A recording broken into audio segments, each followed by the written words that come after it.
kados mak pandulune Sang Bima Suci Rupyandulu wujuding cahya sumunar padang jinggrang sumunar anyunari kelawan Sang Prabu Pandhu Dewanata mewah ingkang garwa Dewi Madri minggah mring loka suka jering kalih Sang Bima Suci tumunten mangsa mrikayangan Suraya.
Arjuna iki kawula nuwun inggih kukulun.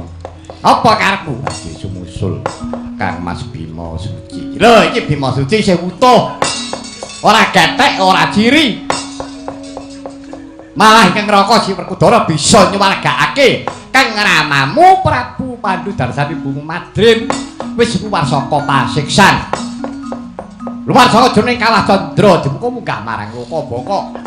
Makaten kukulun. Ya. Nah, kayane buta loro kae. Kae sampurnakno. Iki kewajibanmu Arjuna.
Bagus ning kayangan ning katrem. Seneng atine. Wah, iki jenenge Senopati ning paprangan. Kuburan celaan ambune wangi. Wah. Ketok gleling. Keparange sapa? Aku kala Badrayaksa, Kanthi Yeksa. Aja wis maju ayo. Dewa-dewa kon maju mrene. Ora-ora nak tinggal loncat ganggang colong playu. Moro diage ayo mungsuha karo aku. Wah, lak gigit jemu pedhot gunungmu kowe.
Piye Janaka? Ketiwasan Koko Prabu. Ketiwasan piye? Kula kewirangan tanding kaliyan raseksa. Dengaren kowe karo buta kok kalah. Saestu Koko Prabu. Kula isin tanding kaliyan yaksa menika. Isin piye? Buta kok tandangipun memirang jagat. Ora gelem nyokot, ora gelem nyawur. Buta perang kok jiwit. Jiwit? Inggih. Buta perang kok ngesut raimu. Ngawur ora. Ning ngono tenan. Saestu Koko Prabu. Baliya meneh.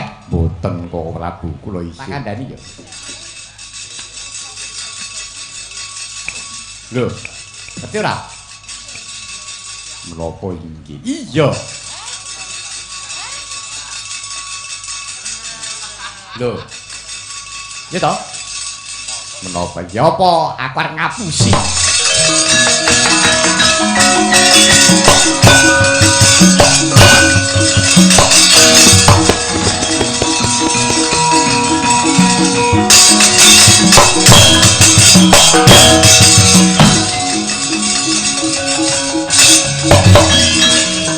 Ngerti lho. Bolane. Kowe iki ngopo? Kula ngerti. Ngerti ya ngerti. Cengengesan ora. Layak Janaka seneng-seneng aku. Apa terus? Wis, ora kena. Iki 17 ke atas. Iki dudu bagehamu. Truk karo rombongan mbok jo ngono ta, Truk. Kuwi omongono ngono lho. Wis ora tak kandhan. Wis, Truk. Aku mau entuk saweran 100. Nyopek. Ning aku kandhanono apa mau? Ngendikane Prabu Kresna. Iki sing ngekeki kuwi lho aku ra njaluk. Wis ta kelas aku. Ning aku omong ngono. Oh ya. Nen. Rungokke. Coba ngomong. Ora. Kita. Piye? Lho. Apa? Kuwi apa iki? Kuwi krungu ora? Piye tau? Lho, krungu ora? Ya wis, krungu. Krungumu piye? Lho. Ya ping kuwi. Wedhus 100 kok dijoli lho.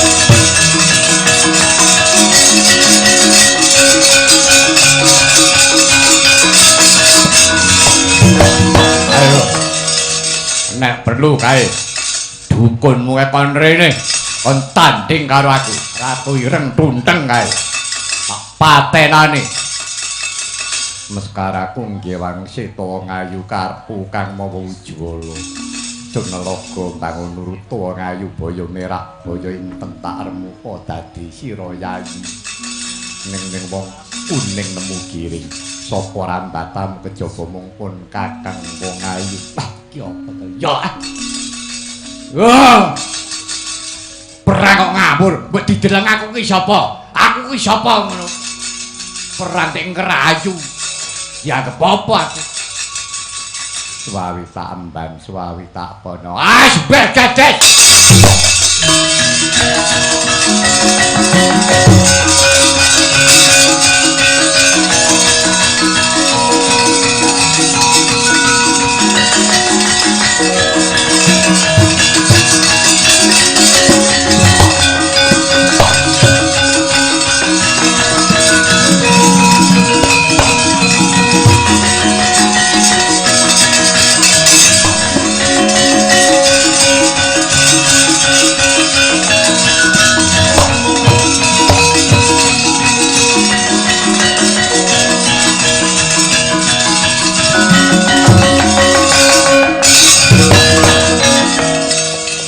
Nyono jebul ku ibune Puluh Wangsa Kloro Pangeran, Kanjeng Pangeran boyo kuwi iki mesakake karo kula warga jengkarke boyo paring dawuh.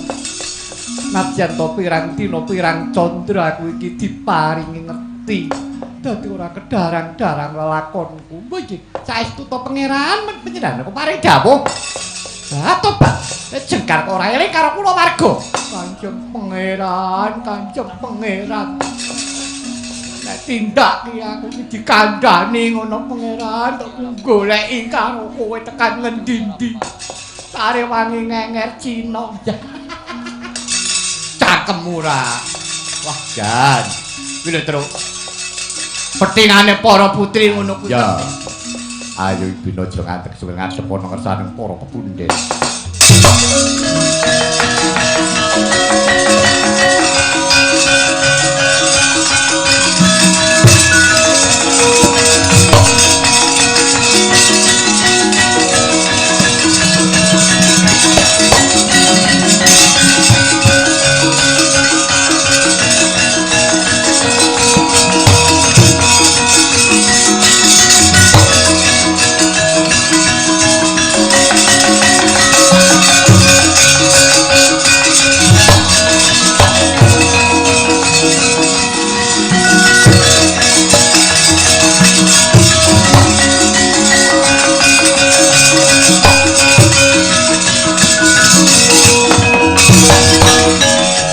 Paman Sengkuni, aduh nggih ketiwasan.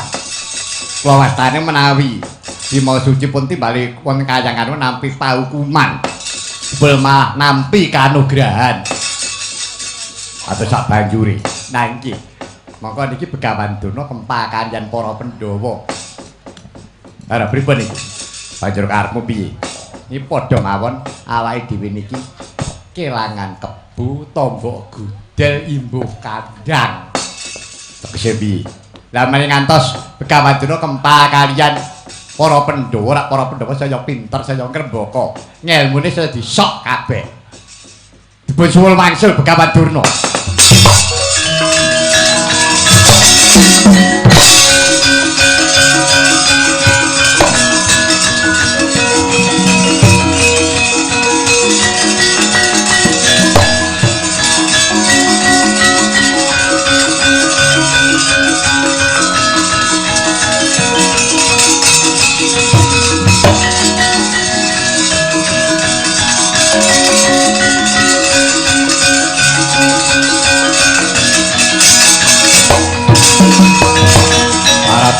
Werku Durja gembilo sirahmu.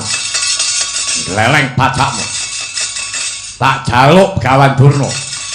Wah, Begawan Durna kabeh momong karo Pandhawa, ora momong karo Cendana dapurmu. Lho, parat. Ngilani dadane Prabu Duryudana rambut balake Begawan Durna. Mati bareng tak wujuti.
Dun. Rame-rame kae apa? Lah, sinuwun Ngastina. Karo sapa? Kali Ndara Werkudara. Dong apa peperangan? Perkarane nika wau ketoke njaluk Durna ngaten. Lho, aku moro klebate Durna. Begawan Durna kon rene. Pripun? Begawan Durna kon rene. Durna kan mriki. Iya, sakniki. Iya, oh nggih, nggo. Iki pancen wong edan iki. Ya kowe. Iki wong edan iki. nek nempiling ora kenek. Apa ki? Dani. Ngapa? Sampeyan ditimbali Cinandrawati. Nyeluk ya nyeluk, nembok kanggo irama. Macane kok jikok celemut kaya mayang kerdus. Premban menan pun timbali Cinandrawati ngono terus kowe marana aku metu kok kene. Terus kintung-kintak gak ngono. Ora jikok mak celemut. Adohe iki sepira to kon nabuhi. Kok kene terus metu rene lho. Nabuhi Durna rugi. Diapormu. Begawan Durna. Ngapa? Nun. Iya ngono kae. Kowe marai kleru ora. Karo jago taruh ning jero kurungan. Prabu Duryudana karo Werkudara. Ayo mbok pisah ora? Nggih, setika.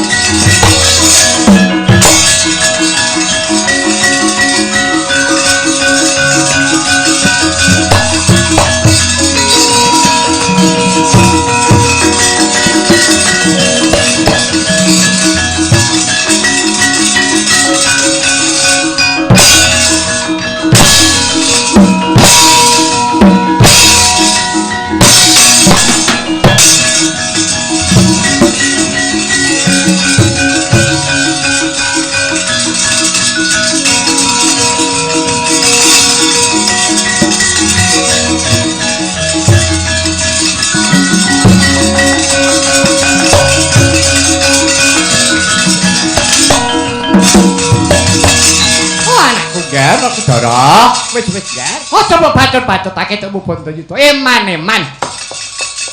Ya kuwi cuma ning dadi pendhita.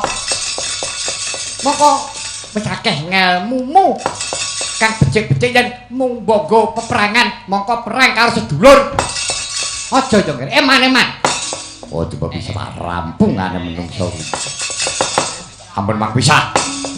Wis wigati Bapak Durna kedah kundur dhateng negari Wisnu. Nggih, kundur. Pangsung ya pangsung, nggih.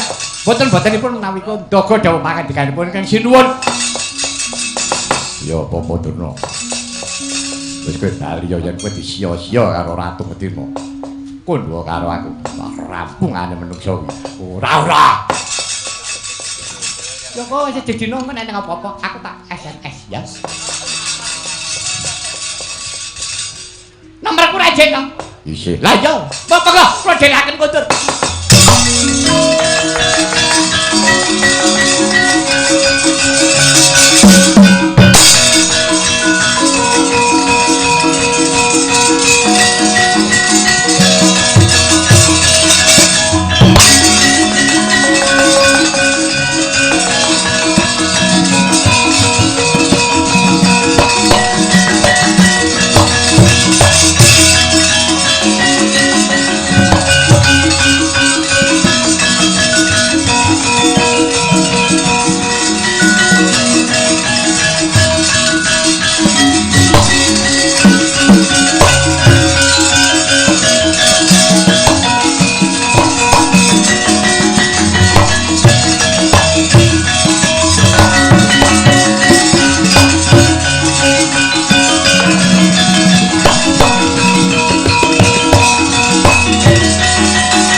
Joko Prabu Ndwarawati wonten timbalan iki kadhawuh Yayi.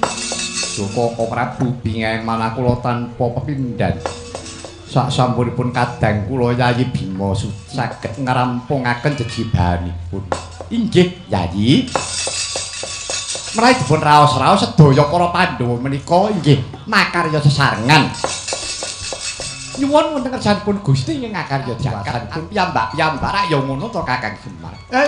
Nggih, kasinggihan. Dara Werkudara ingkang minangka dados adhek-adheking para Pandhawa. Sedayanipun para Pandhawa inggih nyengkuyung anggayuh kasuwarganipun sawargi sinuwuning Sina Prabu Pandhudewanata dalasan ingkang Ibu Dewi Madrim ingkang menika sampun saged kasembadan.